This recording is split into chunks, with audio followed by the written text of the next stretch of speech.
राज्यसभा सांसद बनने के बाद पहला प्रोग्राम। ये मुझे गौरव है इस बात का कि राज्यसभा सांसद बनने के बाद जो सामाजिक पहला कार्यक्रम सलोदा गांव से मेरी शुरुआत हुई और ऐसे कार्यक्रम में शुरुआत हुई जो शहीदों को नमन करने का अवसर मिला। और जैसे ही मेरे को अभी तक तो जहाँ से निमंत्रण आ रहे थे, हम कोरोना की वजह से आप भी समझ सकते हैं, आप भी सोशल डिस्टेंसिंग का पालन करने की सारी जो परिस्थितियाँ थी, मगर जब गांव सलोदा से बात आई तो क्योंकि ये बचपन से लेके आज तक मेरे को बहुत लगाव है इस गांव से और बहुत अपनापन मैं मानता हूँ गांव के साथ। और गांव का भी पूरा आशीर्वाद हमेशा बहुत प्यार बहुत आशीर्वाद मिला है, तो इसीलिए जब आई तो हमने कहा कि भाई यहीं से शुरुआत करें, गांव के सारे बड़े बुजुर्गों से आशीर्वाद लेकर और शहीदों को नमन करके। तो आज एक शुरुआत तो करी है,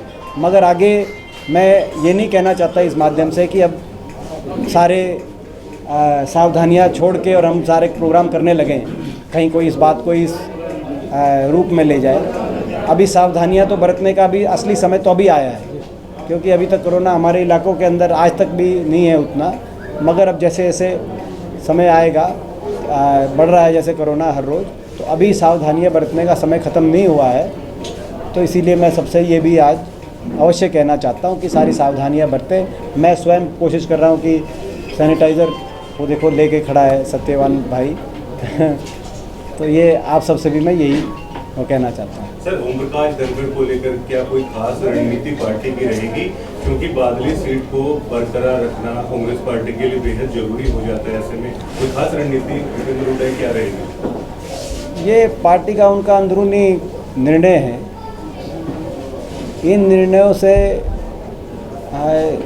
मैं समझता हूँ कि उनका इस पर कोई कमेंट करूँ, कोई ऐसी बात नहीं है।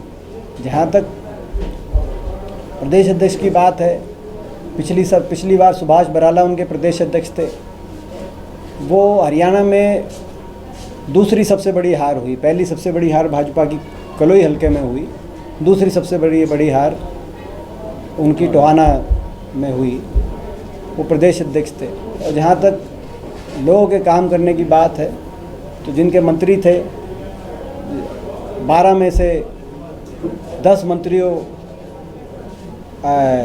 को लोगों ने विधानसभा के दरवाजे दोबारा पहुंचने नहीं दिया। तो इससे ये स्पष्ट होता है कि लोग उस पिछली सरकार, खट्टर सरकार के कार्यकाल से कितना संतुष्ट थे या नहीं थे तभी सारे मंत्रियों को हराने का काम किया कि मुख्यमंत्री जी और विज साहब जीते।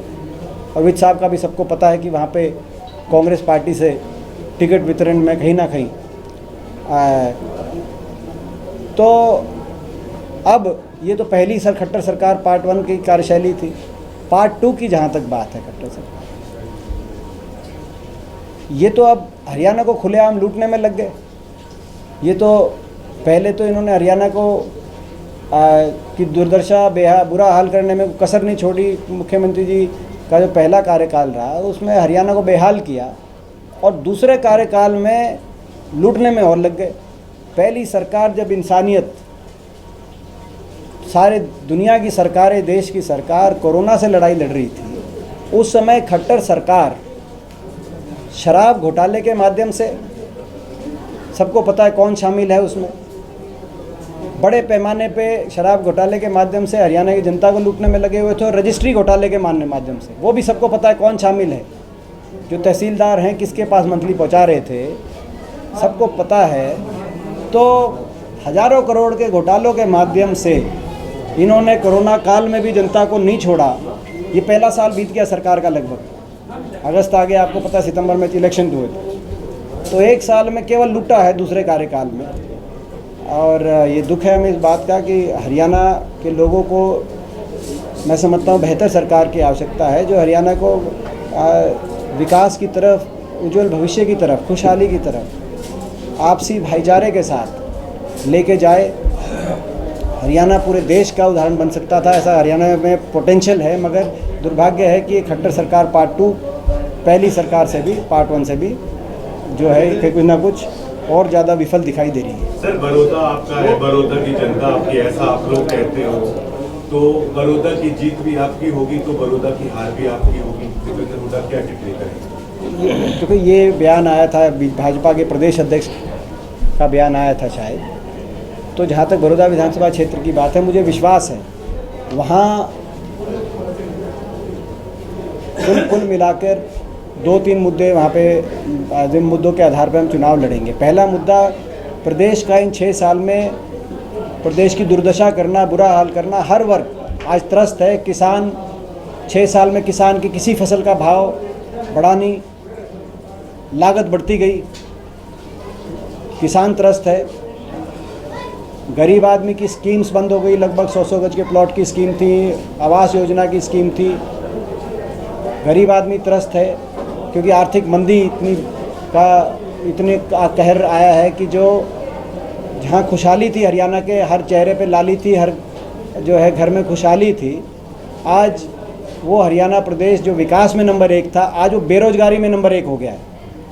33% बेरोजगारी। त्रिपुरा, जम्मू कश्मीर और उत्तर प्रदेश, बिहार से भी ज़्यादा बेरोजगारी हरियाणा में। पहले यूपी बिहार से लोग आते थे हरियाणा में, जम्मू कश्मीर और त्रिपुरा जैसे प्रदेशों को भी नंबर 1 पे बेरोजगारी। दिल्ली के साथ हैं हम, मगर नंबर 1 पे बेरोजगारी हरियाणा के अंदर। ये एक बड़ा सरकार की विफलता है।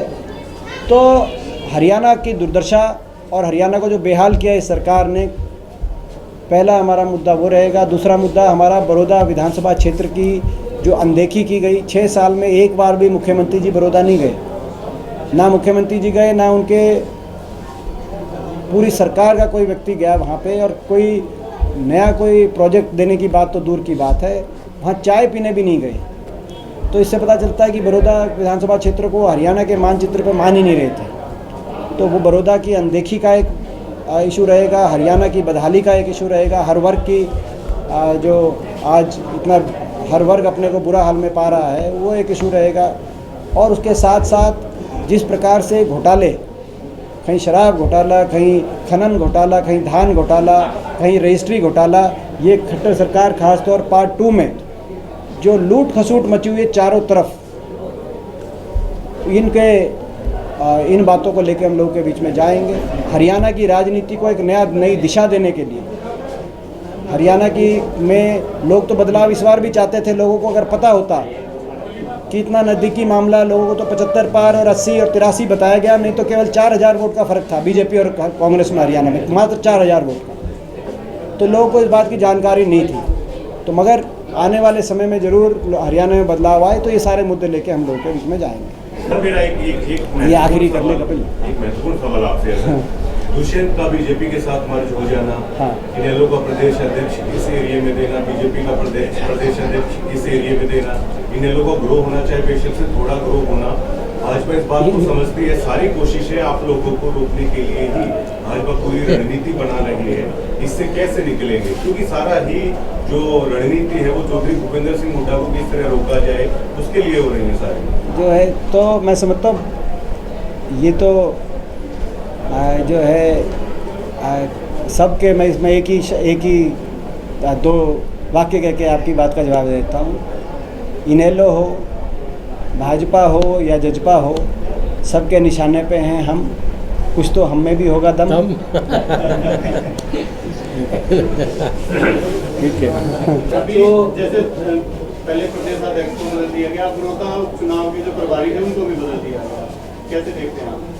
तो कहीं ना कहीं तो उनको फीडबैक आया होगा कि भाजपा बड़ी हार की तरफ बढ़ रही है, तभी भाजपा ने अपने प्रभारी को बदला है। मगर प्रभारी को बदलने से जो है काम नहीं चलेगा। 6 साल का जो आचरण रहा बड़ौदा हल्के के साथ, जो 6 साल तक उस हल्के को दुत्कार मिली, उसको कैसे बदलेंगे? उस बात को तो नहीं बदल सकते। ये भी एक फ़र्क है। जो हमारे कार्यकाल के समय जो कांग्रेस पार्टी की सरकार थी, उस समय एक प्यार मिला उस विधानसभा क्षेत्र को, और अब जो दुत्कार मिली, उसके प्यार बनाम दुत्कार का भी ये चुनाव है। और केवल प्रभारी बदलने से काम नहीं चलेगा। 6 साल तक का अपना आचरण अब बदल नहीं सकते। तो वहाँ से तो जो है वोट की चोट से लोग ही जो है अब बदला लेने का काम करेंगे, और इस आने वाले समय में सरकार को बदलने के लिए नींव रखने का काम करेंगे।